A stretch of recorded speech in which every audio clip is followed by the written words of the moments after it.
નમસ્તે મિત્રો, કેમ છો બધા? આશા રાખું છું કે તમે બધા મસ્ત હશો ને સ્વસ્થ હશો તમારી જિંદગીમાં. તો ચાલો એક નવી રેસીપી લઈને તમારી સમક્ષ આવી ગઈ છું.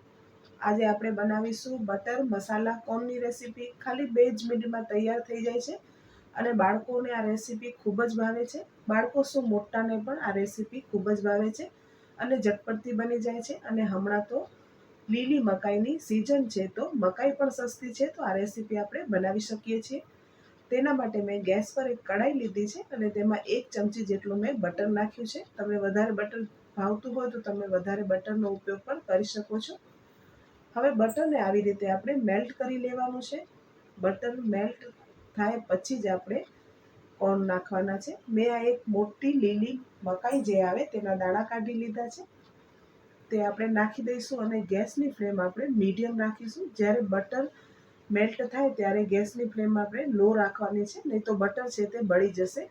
હંમેશા આપણે બટર મસાલા કોર્ન બનાવતા હોય ત્યારે બોઇલ કરીને બનાવતા હોઈએ છીએ, પણ આવી રીતે તમે એક વખત બનાવજો, ખૂબ જ ટેસ્ટી બને છે.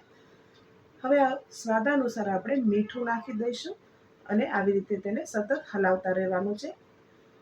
તો જે મકાઈનો દાણો છે તે આવો સરસ ફૂલી જશે, એટલે તે એકદમ ખાવામાં સોફ્ટ થઈ જશે. હું તમને નજીકથી બતાવું. હવે આપણે તેમાં અડધી ચમચી ઓરેગાનો નાખી દઈશું. તેનાથી આપણા બટર મસાલા કોર્ન છે તે એકદમ ટેસ્ટી બને છે. અને 1 ચમચી આપણે ચીલી ફ્લેક્સ નાખીશું.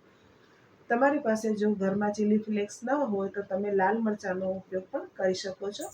અને જો મિત્રો તમને ચીઝ ભાવતું હોય તો તમે જ્યારે આપણી રેસીપી રેડી થઈ જાય ત્યારે ઉપરથી તમે તેમાં ચીઝનો ઉપયોગ પણ કરી શકો છો, તો પણ સરસ લાગે. હવે આવી રીતે સરસ આપણે થોડી વખત મિક્સ કરી લઈશું. બટર કોર્ન મસાલા આપણા રેડી છે, બિલકુલ વાર બી નથી લાગતી અને તેને ગરમા ગરમ ખાવાની ખૂબ જ મજા આવે છે. તો મિત્રો, જોતાં જ ખાવાનું મન થઈ જાય તેવા બટર મસાલા કોર્નની રેસીપી તમને કેવી લાગી કમેન્ટ કરીને મને જરૂરથી કહો. અને જો વિડીયો તમને સારો લાગ્યો હોય તો વિડીયોને લાઇક અને શેર અને સબસ્ક્રાઇબ કરવાનું ના ભૂલશો.